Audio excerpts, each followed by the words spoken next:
Баршаңызға сәлем. Кір сабынының 12 пайдасы. Қазіргі таңда біз кір сабынды киім жуғанда көмекші құрал ретінде ғана пайдаланатын болдық. Бірақ оның адам денсаулығына тигізер пайдасы мол.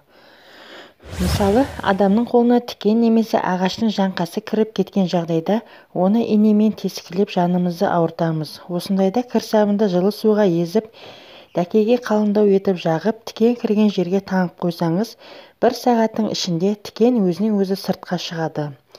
Егер шашыңыз қалың әрі ұзын болған қаласаңыз, онда мамандар шашыңызды кір сабымен жууға кеңес береді. Сусабынды пайдаланып болған соң, артынша басты кір сабымен жуу керек.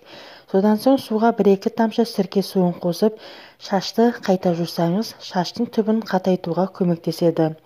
Оған қоса, таз ауруына шалдыққанда дәрігерлер кір сабымен жуынуға кеңес береді. Бетті аптасына 2 рет кір сабымен жуу керек. Ол беттің тері қабатына терең сіңіп, бетті майланудан сақтайды. Кір сабымен жуғаннан кейін артынан балаларға арналған крем жағуды ұмытпаңыз. Моншаға түсуді ұнататындарға кеңес. Буға түсерде сыпырғыны кір сабын салынған суға батырып қолданса, теріңіз тазарып қана қоймай, денеңіз сергіп қалады. Сулы бетрамалды кір сабынға үйкеп, ащы иісін 5-10 минуттан күніне 3 рет иіскеп тұрған адам тұмауынан айығады. Іріңдеген жараларға сықпа майын жаға бергеннен кір сабынның көмегін пайдаланған да пайдалы. Ол үшін кір сабынды ірі үкіштен өткізіп, табаға ені 1 см етіп жаймалап салыңыз. Үстінен сабынның көлемінен 2 есе асатындай етіп, сүт құйып әбден қою болғанша баяу отта 1,5 сағат бойы қайнатыңыз.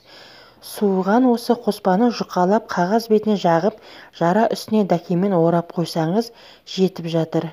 3 күн қайталасаңыз, жараның іріңдеуі қойып, тез жазылып кетеді. Көгерген жарақаттанған жеріңізді кір сабымен жусаңыз, жараны асқынуынан және микроб түсуінен қорғайды. Жараның бетін күніне 2-3 рет жусаңыз жеткілікті. Күйіп қалған жараға сабынды езіп жақсаңыз, ісікті қайтарып, ауырғанын басады. Дәрі-дәрмектен, улы заттардан абайсызда уланғанда, немесе сәбилер металл заттарды жұтып қойғанда, аздап сабын суын ішкізіп, ауруханаға жеткізуден бұрын шұғыл алдын алу шарасын жүргізуге болады. Оны қолдануда көңіл бөлетін тұстар әсте көп мөлшерде ішкізіп жіберуге болмайды. Таза сабынды жұқа жапырақтап, турап, қайнаған жылы суға ертеді. Сосын ересек адамға 300-500 мг, ал балаларға 100-200 мг ішкізсеңіз, улы зат құсықпен бірге түседі. Және металл заттарының асқазанды зақымдауынан сақтана тұруға болады. Ит істеп алған жағдайда қан тоқтағаннан кейін жараға сабын ерітіндісіне малынған дәкені басыңыз. Құлап қалған жағдайда дереу кір сабынды жағыңыз, ол көгеруден сақтайды.